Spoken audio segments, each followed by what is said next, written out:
میں حضرت طلحہ، زبیر، سیدہ عائشہ،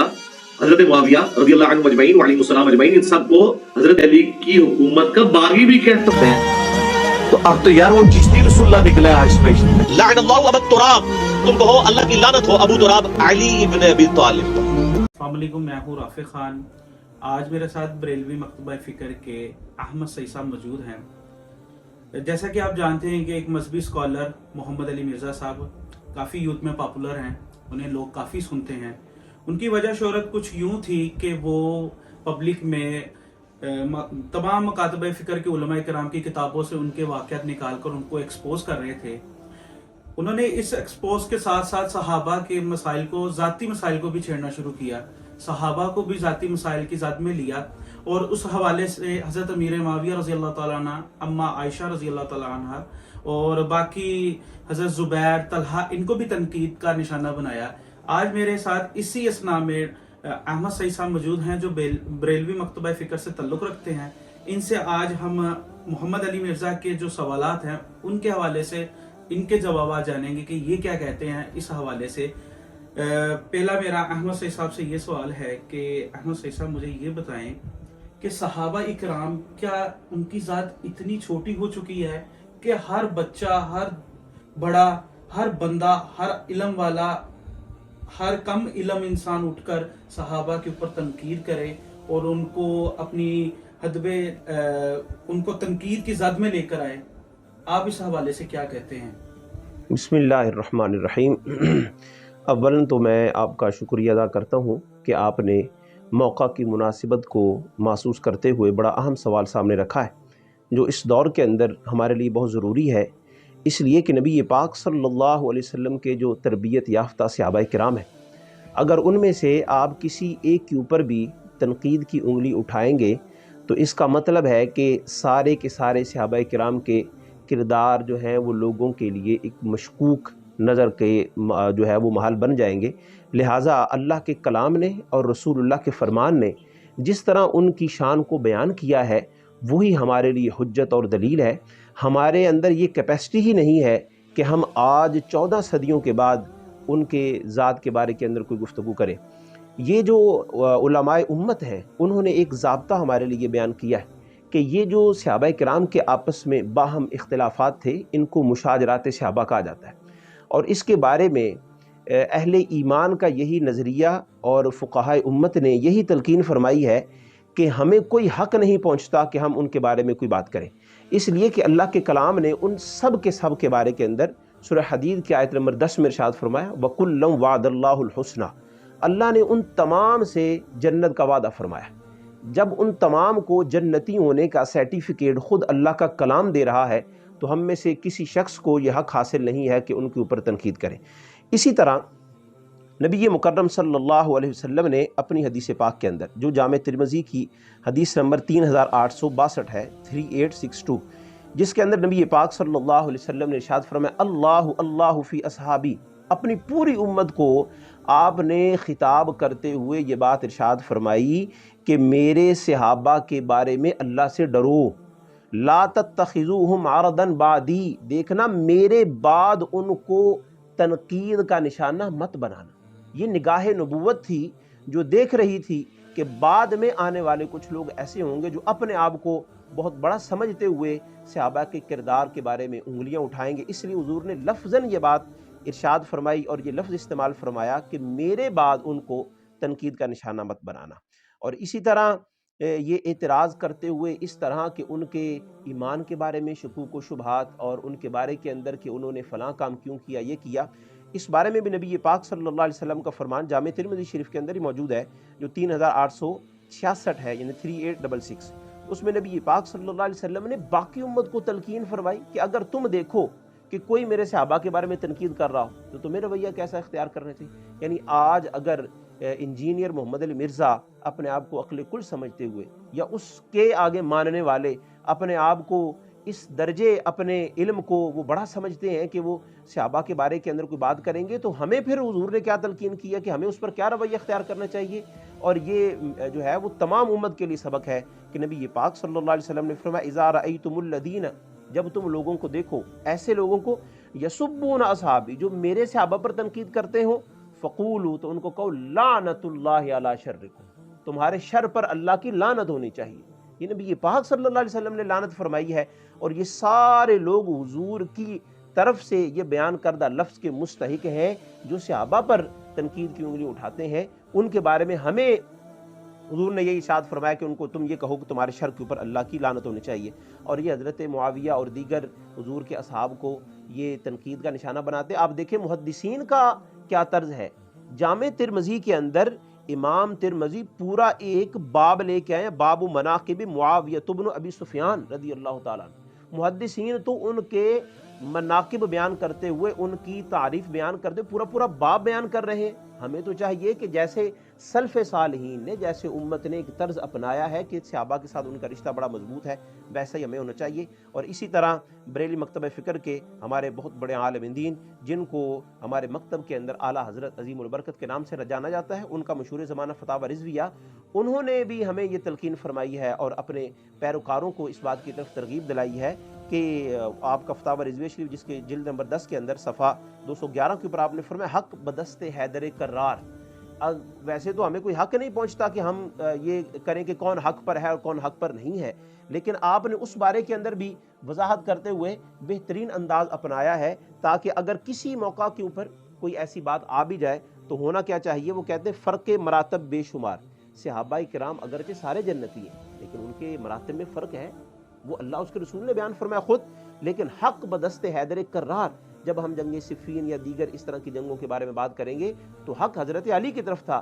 لیکن اس کا یہ مطلب نہیں ہے کہ ہم دیگر صحابہ پر بھی تنقید کریں۔ فرمایا بلکہ معاویہ بھی ہمارے سردار، اور تان ان پر بھی کار فجار، جو ان پر تنقید کرتا ہے وہ بھی فاجر اور فاسق ہے۔ لہٰذا ہمیں یہی حدیث پاک کے اندر اور نبی پاک صلی اللہ علیہ وسلم کے فرامین کے اندر اور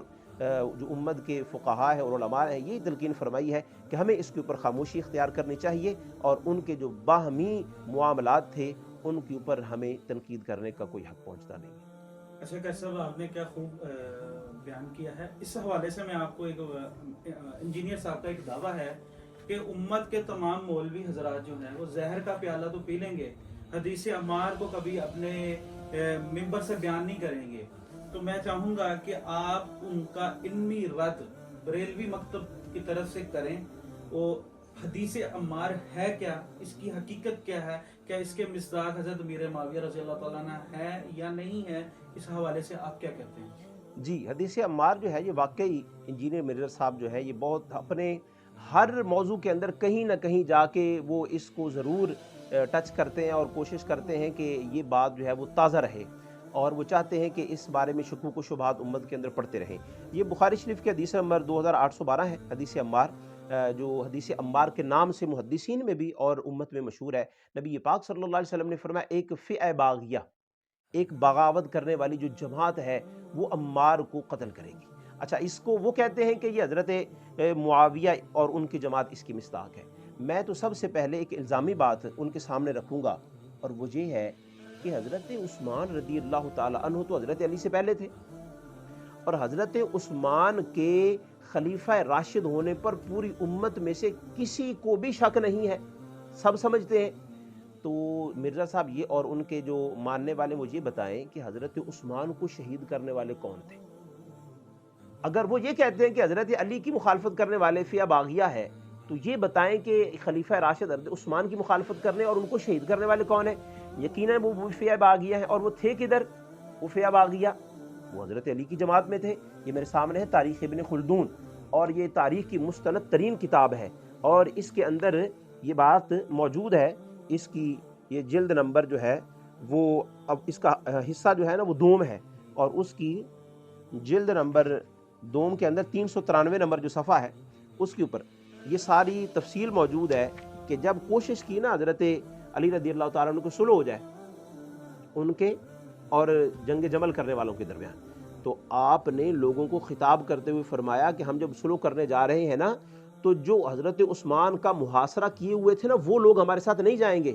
یہ واضح ثبوت ہے کہ وہ سارے لوگ حضرت علی کے لشکر میں موجود تھے۔ تو اس کا مطلب کہ آپ یہ حکم لگائیں گے کہ معاذ اللہ حضرت علی فئہ باغیہ تھے؟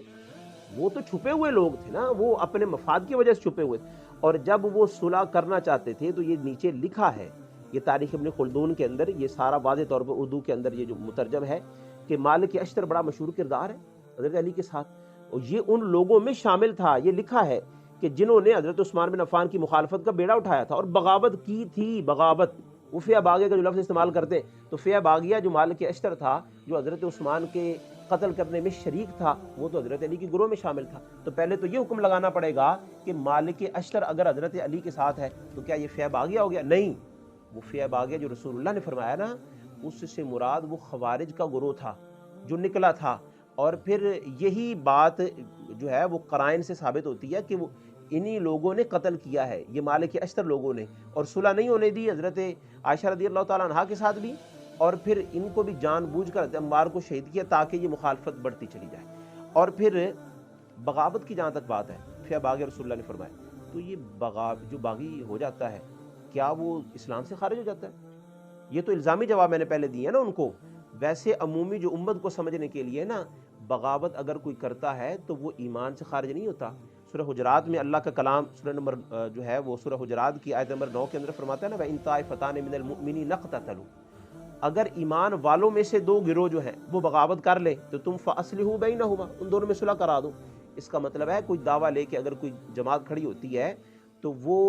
جو ہے نا ان کا دعویٰ سچا ہونا چاہیے، وہ ایمان سے نہیں نکلتے۔ جیسے حضرت معاویہ کا دعویٰ سچا تھا کہ وہ قاتلین عثمان کو پکڑنے کا دعویٰ حضرت علی سے کر رہے تھے اور اپنے دعوے کے اندر بالکل سچے تھے، اور پھر یہ بات کہ آج ہم حکم لگائیں کہ وہ باغی تھے، حضرت علی ان کے بارے میں کیا کہتے ہیں جو ان کے ساتھ شریک تھے اور ان کے معاملات تھے، وہ تو فرما رہے ہیں مصنف ابن ابی شیبہ کی 8ویں جلد کے اندر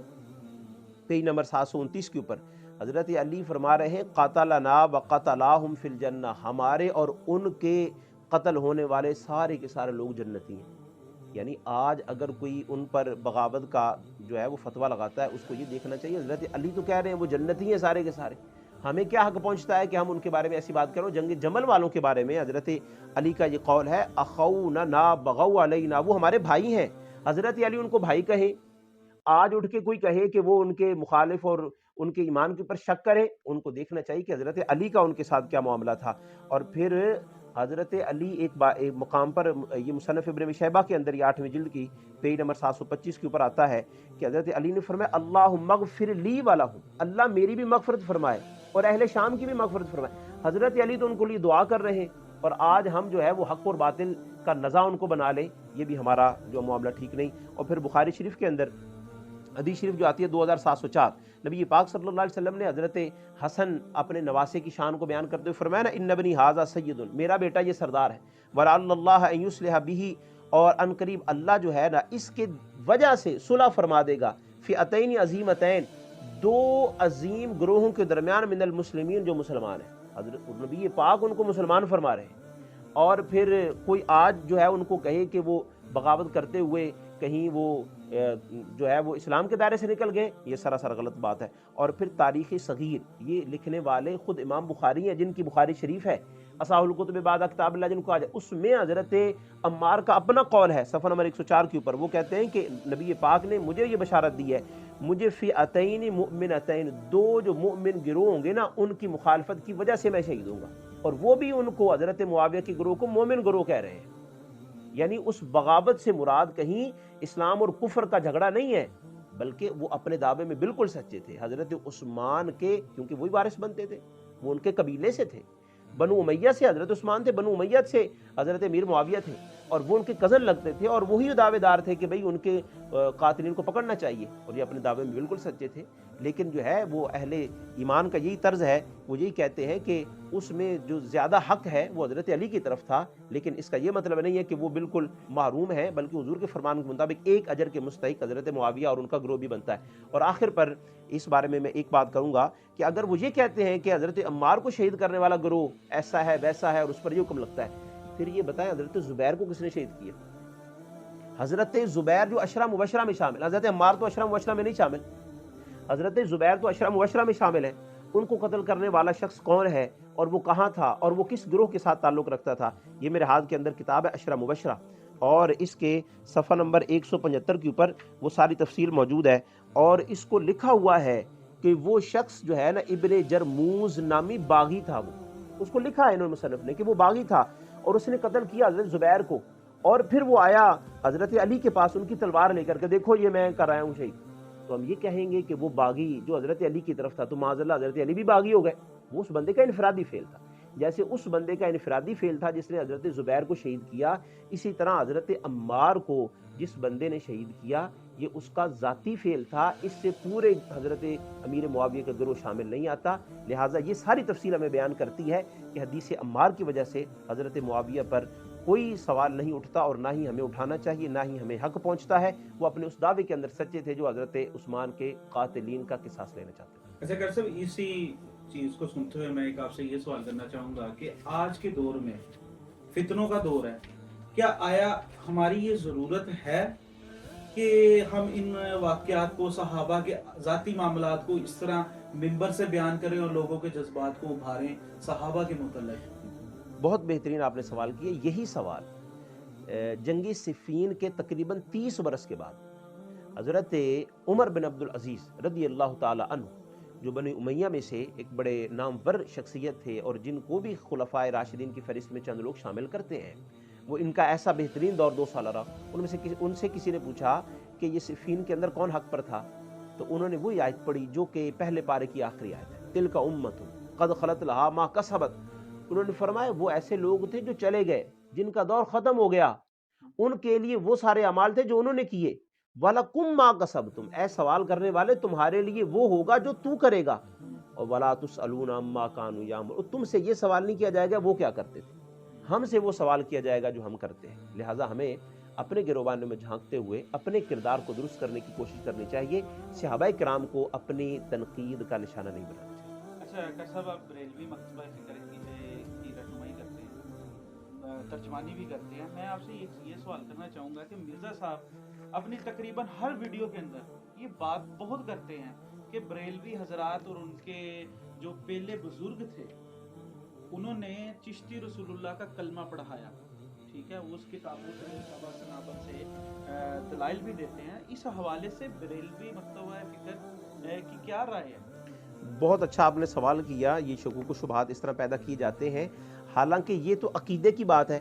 اور عقیدہ جو ہے نا وہ کسی مصنف کی کتاب سے ثابت نہیں ہوتا، وہ تو قرآن و حدیث سے ثابت ہوتا ہے. ہمارا عقیدہ جو ہے وہ محمد الرسول اللہ، جو اللہ کے کلام نے بار بار کہا ہے. رسول جو ہے وہ محمد صلی اللہ علیہ وسلم، ان کے بعد کوئی رسول نہیں. یہی ہمارا عقیدہ ہے اور ختم نبوت پر ہمارا کامل یقین ہے. اور یہ جو بات کی جاتی ہے جن کتابوں کی، اس میں سبا سنابل ہیں، اور اس کے اندر یہ حشت بحث کتاب، یہ 8 جو ہے نا وہ چشتیہ، جو چشتی ایک سلسلہ ہے تصوف کا، ان کے بزرگوں کے اقوال جمع کیے ہوئے ہیں، ان میں سے دی جاتی ہے. اور ان میں جو ہے وہ کتاب دلیل العارفین ہے، فوائد السالکین، ان تمام کے بارے کے اندر حضور اعلیٰ حضرت علیہ رحمہ آپ اپنے فتاویٰ کی 22ویں جلد اور صفحہ نمبر 491 پہ آپ فرماتے ہیں کہ یہ جو ساری کتابیں دلیل العارفین، فوائد السالکین، تحفۃ العاشقین، یہ جتنی ہے نا یہ محض جھوٹ نسبت کرتے ہوئے بزرگوں کی طرف منسوب کی ہیں، یہ سچی ان سے ثابت ہی نہیں. یعنی آج اگر ہم کوئی بات کریں تو لوگ حدیث کو بھی پرکھتے ہیں، قول رسول کو پرکھتے ہیں، بھئی یہ سچا ہے کہ نہیں ہے، اس کا بیان کرنے والا راوی اس پر جرح کی جاتی ہے. تو آپ حشت بہشت میں سے آپ کسی کتاب کو بیان کرتے ہیں کسی کی طرف منسوب کرتے ہوئے اور اتنا بڑا دعویٰ کرتے ہیں، تو آپ اس کو پہلے ثابت تو کریں. پہلے تو اس مدعی پر نبی پاک صلی اللہ علیہ وسلم کا فرمان ہے کہ جو ہے نا وہ دلیل دینا یہ مدعی کا کام ہے، مدعی کے ذمے ہے کہ وہ دلیل دے. تو جو یہ دعویٰ کرتا ہے سب سے پہلے تو اس کو ثابت کرنے کی ضرورت ہے کہ وہ یہ ثابت کرے کہ یہ ان سے بزرگوں سے ثابت ہے بھی کہ نہیں ہے. اور اسی طرح پھر فتاویٰ رضویہ کی 15ویں جلد کے اندر اعلیٰ حضرت علیہ رحمہ نے آپ نے فرمایا یہ کئی رسالے جو اکابر چشت کی طرف منسوب ہے، یہ 555 نمبر صفحے کے اوپر یہ عبارت موجود ہے. آپ نے فرمایا کہ جو کئی رسالے اکابر چشت کی طرف یہ حشت بحث جتنے بھی یہ منسوب ہیں، یہ ان میں سے کوئی ثابت ہی نہیں. یہ جب ان سے ثابت نہیں ہے، یہ ہم کہتے ہیں کہ یہ کسی کی بعد میں ڈالی ہوئی عبارت ہے جو ان کی طرف غلط منسوب ہے. یہ ان سے ثابت نہیں. ایک اور میرا کوسچن ہے اسی سے ریلیٹڈ کہ مرزا صاحب کہتے ہیں کہ اعلیٰ حضرت نے سبا سنابل کی تعریف کی ہے. ہاں بالکل ٹھیک. ہاں بالکل ٹھیک. یہ جو آپ نے فرمایا ہے نا یہ سبا سنابل، ایک مقام پر آپ نے اس کا حوالہ ضرور دیا ہے، لیکن آپ نے یہ جو بات فرمائی ہے نا کہ کئی رسالے، یہ جو میں نے پڑھی عبارت یہ آپ کی 15ویں جلد اور صفحہ نمبر 555 پر آپ نے فرمایا نا کہ اولاً تو یہ ثابت نہیں، اور اگر ثابت بھی ہو تو اس کا ہر لفظ ان سے ثابت نہیں ہوتا کہ ہر لفظ انہی کا کہا ہوا ہے۔ جیسے ہم حدیث کی کتابوں میں سے کوئی بھی روایت پڑھتے ہیں اور محدثین اس پر جرح کرتے ہیں کہ اس کا کوئی حصہ، جیسے حدیث عمار کی بات کی، اس میں بھی جو کچھ حصہ ہے نا اس پر محدثین کا کلام ہے، آیا وہ حضور سے ثابت ہے کہ نہیں ہے؟ تو سب سے پہلی بات تو یہ ہے کہ سند صحیح کے ساتھ پہلے اس قول کو ثابت کیا جائے۔ اگر آپ نے سبع سنابل کی تعریف فرمائی ہے نا تو وہ تو ایک بندے کا خواب تھا، وہ اعلیٰ حضرت نے نقل کر دیا، پھر انہوں نے خواب میں دیکھا کہ وہ کتاب جو ہے وہ رسول اللہ نے پسند فرمائی۔ اس کا یہ مطلب نہیں کہ آپ نے چشتی رسول اللہ کو پسند کر لیا، یا تو کہ بندہ یہ ثابت کرے کہ رسول اللہ کی بارگاہ میں وہ معاملہ پیش ہوا ہو اور آپ نے پھر اس کی تصدیق کی ہو، اور پھر بات یہ ہوتی ہے کہ ہم بریلی مکتبہ فکر سے تعلق رکھتے ہیں، ٹھیک ہے، الزام ہمارے اوپر ہے نا، تو الزام تو تب ثابت ہوگا جب ہم اس کو مانیں گے کہ یہ ہم اس کا عقیدہ رکھتے ہیں، جب ہم اس کا رد کرتے ہیں، جب ہم اس سے برات کا اظہار کرتے ہیں، اور جب ہم کہتے ہیں اس کا تعلق ہی نہیں ہو اس کے ساتھ، اور نہ ہی آج کسی کوئی چشتی جو ہے وہ مکتبہ فکر جو چشتی جو مسلک ہے جو ایک تصوف کا، اس میں سے کوئی بندہ یہ کلمہ نہیں پڑھتا، یا تو کوئی قائل ہو چشتی، پھر تو ہم کہیں کہ بھئی تم غلط کرتے ہو، جب وہ کوئی قائل نہیں ہے۔ اور یہ چشتی کا جو لفظ ہے نا، جب معین الدین چشتی اجمیری تھے اپنی زندگی میں، ان کی زندگی میں کبھی یہ لفظ استعمال ہی نہیں ہوا۔ سب سے پہلے تو یہ ثابت کرنا چاہیے کہ چشت کا لفظ جو ہے وہ اس دور میں تھا بھی کہ بعد میں آیا ہے، ان کی طرف منسوب ہوا ہے، تو ہم کیسے اس پر یقین کر لیں؟ تو یہ میں آخر پہ ایک بات کرنا چاہتا ہوں کہ وہ اس پر یہ کہتے ہیں کہ بھئی آپ اس کو آگ کیوں نہیں لگا دیتے، ان ساری کتابوں کو آپ آگ کیوں نہیں لگا دیتے اگر یہ ثابت نہیں ہے ان سے؟ تو میں ان کے سامنے یہ بیان کرتا ہوں، یہ تفسیر ہے ابن کثیر، اور یہ مشہور ترین قرآن پاک کی تفسیر ہے، ٹھیک ہے۔ اچھا، اس میں ہے کیا؟ اس میں جہاں معوذتین کی بات ہے نا، سورہ فلق اور سورہ ناس کی، تو ابن کثیر یہاں پر یہ بات لے کے آئے، سب سے پہلے جہاں وہ بات کرتے ہیں تفسیر معوذتین کی شروع کرتے ہیں، تو وہ حضرت زر سے یہ حدیث شریف لے کے آئے ہیں، وہ کہتے ہیں کہ ان ابن مسعود، حضرت جو ابن مسعود تھے، لا یکتب معوذتین فی مصحف، وہ اس بات کے قائل تھے کہ معوذتین قرآن پاک کا حصہ ہی نہیں ہے۔ یہ قول لے کے آئے ابن مسعود کا، کون؟ یہ حافظ ابن کثیر۔ اچھا، یہ یقیناً یہ بات تو درست نہیں ہے جو اس میں آ گئی ہے، تو کیا معاذ اللہ اس تفسیر کو ہم جلا دیں؟ نہیں، بلکہ ہم یہ کہیں گے یہ قول غلط ان کی طرف منسوب ہے۔ یہ تو ہمارے مفسرین، ہمارے محدثین کی دیانت داری تھی کہ جو ضعیف بات تھی وہ بھی انہوں نے بیان کر کے حکم بیان کر دیا، یہ ایسے ہے۔ تو اس کا مطلب یہ ہے کہ اگر یہ صوفیاء کی طرف کوئی ایسی بات منسوب ہو گئی جو خلاف واقع ہے، ہم اس کا حکم بیان کرتے ہیں کہ ہم نہ اس کے قائل ہیں، ہم اس سے برات کا اظہار کرتے ہیں۔ اور پھر اعلیٰ حضرت نے اپنے فتاویٰ میں یہ بات بھی صراحتاً لکھی ہے، آپ نے اپنے 15ویں جلد میں فتاویٰ رضویہ کے صفحہ نمبر 719 پر آپ نے فرمایا اگر کوئی بندہ یہ کہے کہ میں اللہ کا رسول ہوں تو وہ بندہ تو کافر ہے، ہمارا تو یہ عقیدہ ہے۔ اور پھر آپ نے ساتھ میں یہ وضاحت کی کہ کوئی یہ نہ کہے کہ رسول کا لفظی مطلب ہوتا ہے بھیجنے والا، تو میں تو کسی کا بھیجا ہوا ہوں، وہ کہتے ہیں یہ تعویل بھی قابل قبول نہیں ہوگی۔ تو ہمارا تو اس پر یہ موقف ہے کہ یہ ایک تو اولاً ثابت نہیں، اور اگر کوئی بندہ یہ کہے کہ یہ آپ اس کے اندر شامل کیوں رکھتے ہیں، تو اس کا جواب یہ ہے کہ اس طرح کی باتیں کتب میں موجود ہوتی ہیں لیکن ان کا حکم ساتھ میں بیان کر دیا جاتا ہے، ہم اس کا حکم بیان کر دیتے ہیں، ہمارا اس کے ساتھ جو کوئی تعلق نہیں، ہم اس سے برات کا اظہار کرتے ہیں، اور کوئی چشتی بھی آج اس کو تسلیم نہیں کرتا۔ اچھا کسب، اسی میں آپ سے دو سوال کرنا چاہوں گا۔ کسب، مجھے سب سے پہلے یہ بتائیں کہ بریلوی مکتبہ فکر یعنی آپ کے ذریعے آپ چشتی رسول اللہ کو ڈیفینڈ نہیں کرتے، اور آپ نے اس کی وضاحت بھی دی ہے۔ میں کچھ اور یہ بات جاننا چاہوں گا کہ بعض حضرات اپنے ممبر سے کچھ ایسے واقعات بیان کر دیتے ہیں جذبات میں بہہ کر، جو سننے میں بھی بہت نامناسب ہوتے، اس حوالے سے آپ کیا کہیں گے کہ خطابت ایسی کرنی چاہیے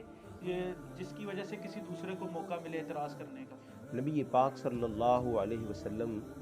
نے ہمیں اسی بات کی تلقین فرمائی ہے کہ جو بندہ اللہ پر اور قیامت پر یقین رکھتا ہے اس سے چاہیے کہ وہ درست بات کہے یا پھر خاموش رہے۔ یعنی ایسا نہیں ہے کہ ہم جذبات کے اندر بہہ کر ہمارے سامنے کوئی 500,000 بندہ بیٹھا ہو تو ہم سمجھیں کہ ہم یہ بات بھی کر دیں، فلاں بات بھی کر دیں۔ احتیاط کے دامن کو ہرگز نہیں چھوڑنا چاہیے۔ نبی پاک صلی اللہ علیہ وسلم نے فرمایا نا، جس شخص نے میری طرف جھوٹ کو منسوب کیا فَلْيَتَبَوَّأْ مَقْعَدَهُ مِنَ النَّارِ او کما قال، آپ نے فرمایا وہ اپنا ٹھکانہ جہنم بنا لے۔ یعنی ہمیں اس بات کی ہرگز اجازت نہیں ہے کہ ہم اپنی بات کو بڑی شد و مد کے ساتھ بیان کرنے کی غرض سے کوئی جھوٹی بات کہہ دیں. ہمیں ہرگز ایسی بات نہیں کہنی چاہیے. وہ خطاب ہو یا غیر خطاب ہو، ہمیں احتیاط کے ساتھ جو بات درست اور سچ اور حق پر مبنی ہے صرف اسی کو بیان کرنا چاہیے. ہاں بعض اوقات کوئی بات ایسی ہوتی ہے، صحیح ہوتی ہے، حق ہوتی ہے، لیکن ہم اس کا کما حقو اس کی تفصیل نہیں بیان کر پاتے، تو ہمیں ایسی بات بھی نہیں کرنی چاہیے. اچھا ڈاکٹر صاحب، آخر میں کہوں گا کہ آپ مرزا کے سننے والوں کو کوئی پیغام دینا چاہیں. ہاں، میں ان کو یہ پیغام دینا چاہوں گا کہ وہ جو خود بھی نعرہ لگاتا ہے اس بات کا کہ میں علمی کتابی ہوں، تو ہمیں اصل میں کتابوں ہی کی طرف رجوع کرنا چاہیے. وہ کوئی بندہ آج اگر یہ سمجھے کہ میں ڈاکٹر بننا چاہتا ہوں تو میڈیکل کی کتابیں تو ساری مارکیٹ میں موجود ہیں، وہ چلا جائے اور کتابیں لے کے سمجھے کہ میں ڈاکٹر بن گیا ہوں. ایسا تو نہیں ہوتا. وہ تو فن کے ماہر سے سیکھنا پڑتا ہے اور اس کا حکم پوچھنا پڑتا ہے، پھر جا کر جو ہے وہ فن کا ماہر کہلواتا ہے. تو اگر آپ نے علم سیکھنا ہے تو پھر علماء سے ہی سیکھیں. کسی بات کی نہیں سمجھ آتی تو جو بندہ اس فن میں ماہر ہے اس سے پوچھیں کہ یہ ہم نے اس کا کیا کرنا ہے. ایسی جو جس طرح عطائی ڈاکٹر ہوتے ہیں اس سے کوئی بندہ علاج کروانا پسند نہیں کرتا، اس طرح مذہب کے بارے میں جس کا علم سطحی سا ہو اس سے بھی پرہیز کرنا چاہیے، بلکہ جو اس فن کے ماہر لوگ ہیں انہی کی طرف رجوع کرنا چاہیے تاکہ ہم صحیح طور پر دین کو سیکھ کر اس پر عمل کر سکیں.